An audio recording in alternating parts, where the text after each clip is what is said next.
Have you ever found yourself holding together so many pieces of your life that you forgot where your real self ended and the mask began? You're praised for your strength.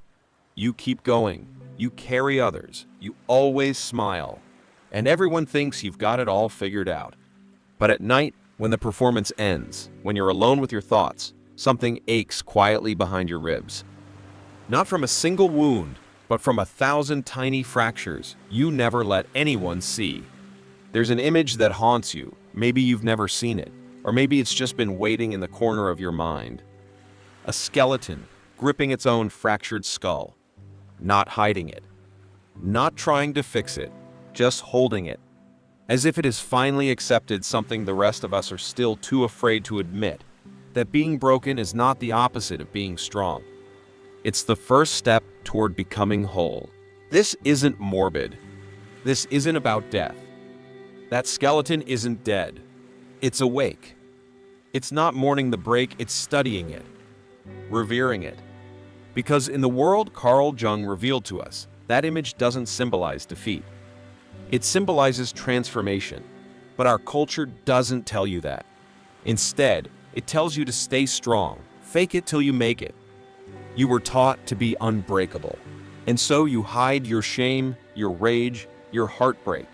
You turn your wounds into secrets. You package your trauma in productivity. You take pride in your ability to bounce back, even if the bouncing costs you your soul. But let me ask you, how long can you keep pretending? How long can you keep swallowing pain in the name of being admired? How long can you keep wearing armor that cuts into your skin, that suffocates your softness, that turns your truth into silence? You see, Jung didn't believe the goal was to become invincible. He believed the real work, the deep, sacred, painful work, was to become honest. To confront what he called the shadow, the part of ourselves we repress, deny, disown. Not because it's evil, but because it's inconvenient. Because it's not what others want from us. But the truth is this: your shadow doesn't go away just because you hide it. It waits. It leaks through the cracks in your smiles. It whispers through your exhaustion. It turns your strength into quiet suffering. And eventually, it breaks through because it must. That skeleton holding its own skull, that's not a symbol of despair. That's what it looks like when someone finally stops running. When they stop pretending they've healed. When they stop chasing applause and start listening to their fractures. And in that moment, something miraculous happens. Because those fractures, they aren't signs that you failed. They're the exact places where transformation begins. Think of the Japanese art of kintsugi. When a piece of pottery breaks, the artisan doesn't throw it away. They repair it with gold. They don't hide the cracks, they highlight them. They turn the damage into beauty, into legacy. The bowl doesn't go back to what it was. It becomes more valuable than it ever was before. That is what Jung meant by integration, and that is the journey we're about to take. But it won't be easy, because in this first step, you must be willing to admit something most people will never say aloud. I am not okay. Not because you're weak, but because you're tired of lying. Because you sense there is something deeper calling you beneath the surface, beyond the applause, inside the silence. You've tried the performance. You've tried perfection. You've worn every mask they told you would make you lovable. And now you're here, reading this, because something in you has begun to question it all. So I'll ask you again, not to shame you, not to judge you, but to invite you. Have you ever been strong for so long that your strength became a prison? Because if you have, then this isn't just a story. It's your story. And this isn't just a skeleton. It's a mirror. What happens next is up to you. You can keep pretending. Keep pushing. Keep hiding behind success, sarcasm, spirituality, or silence. Or you can sit down beside your shadow. You can stop running. You can pick up the pieces of yourself with both hands, just like that skeleton, and begin to see them not as flaws, but as maps. Maps to the parts of you you left behind. Maps to the power you thought you had to sacrifice in order to survive. Maps to a strength that doesn't need to perform anymore. A strength that doesn't shout, but stands quietly in the ruins and says, "I'm still here, and I'm not done becoming." This is the threshold. This is the place where the break becomes sacred. This is where the armor comes off not to collapse, but to rebuild from something deeper. And this is just the beginning. Part 1. When pretending to be strong becomes your prison. The masks we wear to survive. They told you to be strong, so you obeyed. You learned to hide the tears, bite your tongue, and keep your face calm even when your soul was screaming. You learned that vulnerability makes people uncomfortable, that your sadness is inconvenient, that your needs are too much. So you began to perform. Not because you're fake, but because it was the only way you knew how to stay safe. Carl Jung called this the persona, the mask we create to function in a world that demands our conformity. But the longer we wear it, the harder it becomes to tell where the mask ends and you begin. Let's talk about those masks. The first one is the achievement mask. It's the one you wear when you need to prove you're worth something. You measure your value in productivity, praise, promotions, and how busy you can stay. You chase success like oxygen, not because you love it, but because you're terrified of what you'll feel if you ever stop. The irony? Studies show that those who appear the most successful often feel the most empty inside. Because they've confused accomplishment with identity, they've built a tower of trophies, but lost themselves in the process. Then there's the stoic mask. The one that says, "I don't do emotions." You wear it when you've been hurt too many times to risk feeling again. You smile politely. You nod when someone dies. You say, "I'm fine," even when your whole world is falling apart. You become emotionally illiterate, not because you lack depth, but because you were never taught the language of your own feelings. And so, like a volcano capped with concrete, your pressure builds until it explodes somewhere unexpected, in your health, in your relationships, in the quiet panic that lives behind your eyes. The third mask is the martyr mask. It whispers, "I'm the one who always helps, always shows up, always fixes what others break." You become the dependable one, the selfless one, the one who doesn't need anything. But that's the trap. Because underneath the caregiving is often a deep fear of being abandoned or unseen. So you give and give and give until your soul is hollow and no one even thinks to ask how you're doing. Worse, if someone does try to help, you push them away, because receiving love feels far more dangerous than giving it. These masks are not random. They formed for a reason. The achievement mask, it helped you survive a childhood where love was conditional on success. The stoic mask, it protected you in a home where emotions were unsafe. The martyr mask, it shielded you from rejection by making you useful. These masks are not enemies. They are trauma's clever armor. They did their job. They kept you alive. But now, they're suffocating you. You don't need to destroy them. Jung would never ask that. What he taught instead was dialogue. He believed that the way to freedom wasn't in attacking your masks, but in listening to them. Can you say to yourself, "This is my achievement mask talking. Thank you for protecting me. But I no longer need to earn love." Can you say, "This is my stoic mask speaking. You taught me to be calm. But now I want to feel."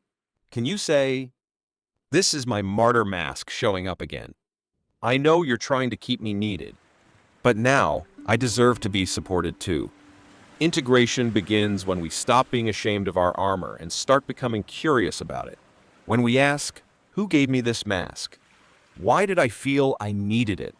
And most importantly, what would happen if I put it down?" Because here's the truth. No mask can love you. No persona can hold you when you cry. No performance can witness your soul. Only the real you, fragile, messy, human, can be loved. And maybe that's what you're afraid of. Maybe you've worn the mask for so long that the idea of taking it off feels like death. In a way, it is. It's the death of the persona. But it's not the end of you. It's the beginning. Because what waits beneath the mask isn't weakness. It's presence. It's breath. It's your voice trembling, unsure, but finally yours.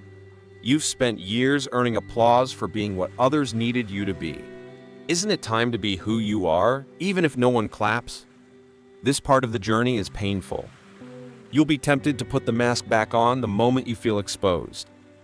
You'll want to smile when you're crying, to say yes when you mean no, to fix someone else's chaos so you don't have to face your own. But stay, just for a moment longer. Stay with that raw place inside you that longs to be seen. Because if you can do that, then what comes next won't just be survival. It will be the start of liberation. Your mask helped you survive, but now you are ready to live. The danger of emotional reactivity. Think of the last time you felt truly provoked. Maybe it was something small, a look, a tone, a phrase that hit a nerve. Your pulse quickened. Your thoughts sharpened into weapons. And before you even realized what was happening, you had already reacted. Words came out, maybe louder than you intended, maybe sharper than the moment required. And afterward, whether you won or not, something felt off. That's because emotional reactivity doesn't give us power, it steals it. Nietzsche understood this long before we had language for triggers, for fight or flight, for emotional hijacking. To him, the one who reacts instinctively is not free. They are being moved like a puppet by forces they don't even recognize. And that, in Nietzsche's view, is the opposite of strength. Most people believe that to respond quickly and forcefully is a sign of power. But Nietzsche flipped this idea on its head. To him, real strength is calm. Real power is the ability to delay the reaction long enough to choose, not to suppress emotion, but to stand above it. To observe it, question it, and only act when the action serves something deeper than ego. This is what separates the average from the exceptional. The average person is ruled by emotion. They take offense easily. They lash out. They make decisions in the storm. But the exceptional person, the one Nietzsche called the Bermensch, does not. He doesn't argue just because he can. He doesn't speak just because there's silence to fill. He chooses. And that choice is everything. Modern neuroscience supports this ancient wisdom. When we are triggered, the brain's amygdala floods us with emotion. Our rational mind shuts down. We enter survival mode: fight, flee, freeze. But none of these are states of power. They're states of vulnerability. The reactive person believes they are strong because they are loud, fast, unfiltered. But in truth, they are predictable. And nothing is easier to manipulate than someone who is predictable. Nietzsche's philosophy of power wasn't about dominance. It was about transcendence. Rising above the default settings of the human mind. Becoming not the servant of feeling, but its master. Not by denying it, but by standing still while others are swept away. Picture this. Two people are in conflict. One is animated, raising their voice, using every ounce of energy to dominate. The other is quiet, composed. Their face gives nothing away. Their tone never rises. And yet, every word they speak lands like stone. That person, the one who doesn't flinch, holds the power. Because while one is burning their energy trying to win, the other is conserving theirs, waiting for the precise moment to move. Nietzsche believed that person is not passive. He is dangerous. He is what the herd fears but cannot understand. So here's the real question. Are you reacting or are you responding? Are you driven by the need to protect your image or guided by something more stable, more sovereign? Because in every moment of tension, you have a choice. You can enter the storm or you can become the eye of it. And the person who stands in the eye of the storm still, clear, unaffected, is the one who commands everything around it. The misunderstood will to power. Few ideas in philosophy have been more misinterpreted than Nietzsche's concept of the will to power. To the average reader, it sounds like brute ambition, a thirst to conquer, to dominate, to rise above others. But this reading is shallow. Nietzsche never celebrated tyranny. He wasn't pointing toward the power-hungry dictator or the egocentric genius. What he spoke of was something far more difficult to achieve and far more dangerous to ignore: the inner force that pushes each human being to overcome what they once were. The will to power is not about controlling others, it's about commanding yourself. Not about rising through aggression, but evolving through discipline. It is the spiritual drive that moves us from reaction to creation, from fear to mastery, from chaos to form. In Nietzsche's world, power is not an external prize. It is an internal principle, a force that says, "I will not remain as I am." Most people, when confronted, defend who they are. The one governed by will to power doesn't defend. He transforms. While the herd clings to identity, he dismantles his own and rebuilds something stronger. And this is where silence becomes more than a tactic. It becomes a statement. A refusal to be dragged back into the reactive world. A choice to operate from a different altitude. The man who controls himself controls the battlefield, not because he avoids the fight, but because he determines the terms on which it happens. The Übermensch, Nietzsche's vision of the fully realized individual, is not some cold, detached machine. He is alive, burning with creative intensity, but never consumed by noise. He listens before he speaks. He observes before he acts. He waits, not out of fear, but out of intent. Every word, every step is sharpened by vision. This is the paradox. Those who have the greatest inner force often appear the calmest on the surface. They don't tremble when challenged. They don't flinch when misunderstood. Because their power is not borrowed from opinion, it is built from within. We live in a world obsessed with appearances. Loudness is mistaken for leadership. Reaction is mistaken for authenticity. But Nietzsche saw that true authority requires depth. And depth is silent. Depth doesn't need applause. Depth doesn't scramble to prove. When you act from the will to power, you don't speak to be heard, you speak to shape. You don't argue to be right, you act to become. This is the part most people miss. They want control, but not the cost of becoming the kind of person who no longer needs to control.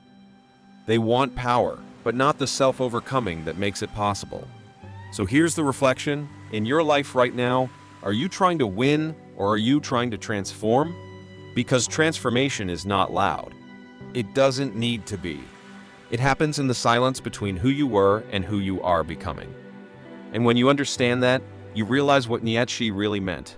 The most powerful people are not those who force the world to listen. They are those who have learned to listen to themselves so completely that the world has no choice but to follow. Part 7. The projection trap. The silent person is rarely seen for who they truly are. More often, they're misunderstood, misjudged, even feared. Why? Because people don't respond to silence with curiosity, they respond with projection. When you don't explain yourself, when you don't react or perform, others begin to fill in the blanks. And what they fill them with usually has more to do with them than with you. This is the projection trap, and it's one of the silent archetype's greatest challenges and greatest sources of power. Projection is a defense mechanism. It's how the psyche avoids facing its own shadows. Instead of owning fear, insecurity, or envy, we see it in others. The quiet person becomes cold. The independent one becomes arrogant. The introspective becomes socially broken. These labels don't come from truth. They come from discomfort. And Nietzsche knew this well. In his writings, he described how people attack what they cannot understand and ridicule what they secretly envy. This is especially true in American culture, where extroversion is often idealized. We're trained to equate sociability with likability, openness with honesty, and visibility with relevance. When someone doesn't match that mold, when they withhold, when they pause, when they choose restraint, they're seen as flawed. But what if the flaw isn't in the silent person? What if it's in a society that can't tolerate stillness? Nietzsche saw projection as the way the herd maintains its illusion of control. If someone stands apart, the group has to pull them back in or punish them for not conforming. And the easiest way to do that is through mislabeling, through narrative, through assumptions. But here's the deeper truth. When you're being projected onto, it often means you're holding a mirror. You're showing others what they haven't dealt with yet. And few things are more terrifying than seeing your own unprocessed self reflected back at you. This is why being unreadable is powerful but also dangerous. It invites judgment. It provokes discomfort, but it also protects your essence. The more you reveal, the more predictable you become. The more you explain, the more you invite distortion. But when you hold your space quietly, clearly, unapologetically, you stay sovereign. You let others project, and you learn from their reactions who they really are. So how do you survive the projection trap? By refusing to internalize it. Let them misunderstand you. Let them guess. Your job is not to be legible to everyone. Your job is to remain grounded in who you are, especially when others can't or won't see it. That's not arrogance. That's clarity. Rebuilding from the inside out. You've collapsed. You've sat with the ruins. You've stared into the pieces of your identity scattered across the floor, and for the first time, you didn't try to sweep them away. You didn't rush to rebuild. You stayed. And now, something strange is happening. Not loud, not sudden, but unmistakably real. A new structure is beginning to take shape not outside you, but within you. This isn't a return to the old self. This is not about bouncing back. That version of you, the over-functioning, over-giving, over-explaining self, is gone. Not because you failed, but because it finally broke under the weight of who you were never meant to be. Now, in the aftermath, comes the most radical act of all, conscious rebuilding. And this time, you're doing it differently. No more architecture made from expectations. No more construction based on shame. No more emotional duct tape and borrowed dreams. Carl Jung called this phase individuation the lifelong process of becoming who you truly are, not who you were trained to be. It's not self-improvement. It's self-actualization. Not adding things on, but stripping everything away that isn't you. This begins with small, nearly invisible choices. You wake up and ask, what do I actually feel today? You walk into a room and no longer perform. You answer messages when you have energy, not obligation. You speak less to impress and more to express. You stop saying yes when you mean no, and you stop explaining your no. At first, this feels selfish, even cruel, especially if your identity was built around being the strong one or the helper. But here's the truth. Every time you betray yourself to please others, you teach your nervous system that your needs don't matter. And that's not virtue. That's violence against your own soul. So instead, you begin to build boundaries not as walls, but as doors you get to choose when to open. You replace autopilot with intention. You trade shame for curiosity. You stop hiding your grief and start letting it water new ground. And in doing so, you begin to develop something rare, emotional sovereignty. This is the unshakable foundation Jung believed we all could access, but only after the old scaffolding falls. And the brain supports this. Research in neuroplasticity shows that after emotional trauma, the mind enters a state of heightened receptivity. If you approach this window consciously, you can literally rewire your emotional responses. This is your chance to replace survival patterns with soul patterns, to make decisions not from fear, but from clarity, to live not as a reaction, but as a response. You start noticing your triggers not to suppress them, but to study them. That surge of anger? Maybe it's not aggression. Maybe it's your boundaries trying to speak. That impulse to fix others? Maybe it's your unmet need for control, rising from a past where chaos was constant. That ache when someone pulls away? Maybe it's not abandonment. Maybe it's an invitation to sit with yourself instead of chasing what won't stay. This is the forensic work of healing. Not blaming, not rushing, not bypassing, but understanding. Piece by piece. Breath by breath. You also start to remember your forgotten self. The child who was curious before they were cautious. The teenager who dreamed before they were disciplined. The adult you could have become if you hadn't been so busy becoming what the world needed. This isn't nostalgia. This is resurrection. And it changes everything. Because now, when you walk through life, you carry your pain not as shame, but as shape. You carry your story not as a weapon, but as wisdom. you begin to realize that integration isn't about eliminating your flaws. It's about owning your fullness, the light, the shadow, the in-between. You don't need to be perfect. You need to be present. And presence, when anchored in self-awareness, becomes the strongest force you can embody. People will notice. Some will be drawn to it. Others will be threatened. Some will call you selfish, cold, different. You are, because you're no longer abandoning yourself to stay connected to people who only love the version of you that keeps them comfortable. This is the cost of freedom, but it's also the gateway to real connection. Because now, every yes you give will mean something. Every no will protect something. Every silence will speak louder than your old people-pleasing ever could. And when people ask what changed, you won't point to a single event. You'll point to the quiet nights, the long mornings, the breakdowns you didn't hide from, the decisions you made with shaking hands but unwavering truth. You'll say, I stopped building my life from the outside in and started building it from the inside out. And that is how something unshakable begins to take root. Not in image, not in control, but in the slow, sacred construction of a life aligned with your soul. Becoming whole, not unbreakable. So here you are, not flawless, not fixed, but fully alive.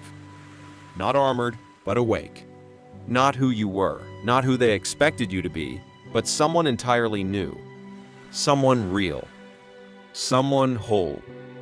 You thought this journey was about becoming unbreakable. It wasn't. It was about discovering that you were never meant to be. Because to be unbreakable is to be rigid, and rigidity is what shatters under pressure. What endures, what truly lasts, is what bends, what breathes, what lives. Carl Jung never taught us to chase invincibility. He taught us to confront our shadow, to integrate what we've repressed, to make the unconscious conscious, because only then can we reclaim the parts of ourselves we were taught to reject. Your fear, your grief, your jealousy, your ambition, your hunger to be seen. None of these are sins. They are signals, messengers from the parts of your psyche that have waited patiently for you to stop performing and start listening. The skeleton holding its fractured skull isn't a symbol of despair. It's a map, a monument to the moment you finally stopped running, when you stopped judging your wounds and started holding them, not with shame but with reverence. And when you did that, the cracks didn't disappear. They began to glow. That's what happens in the final stage of transformation, integration. You don't get a new personality. You get your full self back.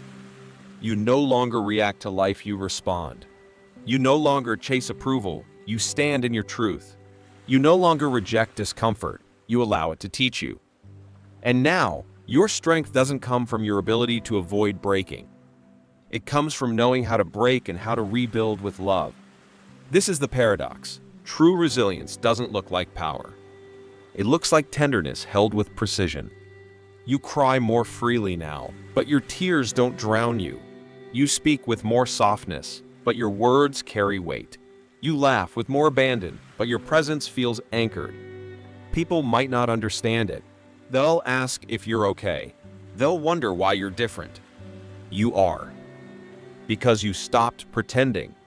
Because you chose to turn inward instead of outward. Because you let your life fall apart and didn't rush to glue it back together.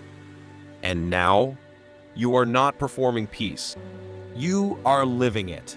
And from this place, you begin to give to others not from compulsion, not from martyrdom, but from overflow. You begin to forgive, not to forget, but to release your own nervous system from carrying burdens it no longer needs to hold. You begin to connect, not to fill a void, but to share the space you finally made within yourself. This is the unbreakable life. Not the one where nothing hurts you, but the one where pain no longer defines you. Not the one where you're always in control, but the one where you're always in relationship with yourself. Not the one where you are flawless, but the one where your fractures have become your finest features. There is science to this. Brain scans of long-term meditators, trauma survivors, and integrated individuals show unique neural synchrony between the emotional and rational centers of the brain. This is what Jung pointed to, not spiritual bypassing, not emotional numbing, but deep coherence. A person who has met their shadow, held their chaos, and turned it into clarity becomes magnetic not because of charisma, but because of presence. You are that person now, or you are becoming them. And yes, the journey will repeat. The cycle never ends. There will be new collapses, new griefs, new fractures. But each time, you'll know how to meet them. Each time, your bones will remember how to heal. Each time, your soul will speak a little louder. Because now, you are not afraid of breaking. You are afraid of abandoning yourself again. And that fear, that's your guide. So take one last look at that skeleton. Let it remind you of who you were when you started armored, tired, afraid. Let it show you what you became: soft, aware, honest. Let it be a mirror. Then close your eyes. Put your hand over your heart. And ask yourself, not with panic, but with power, if I stop trying to be unbreakable, who might I finally become? That's where your life begins. Right there, in the crack. If this story resonated with you, write in the comments, I choose to be whole. Let it be your quiet revolution, your small, sacred vow. And above all, keep going. Because your light doesn't rise above your shadow. It rises through it.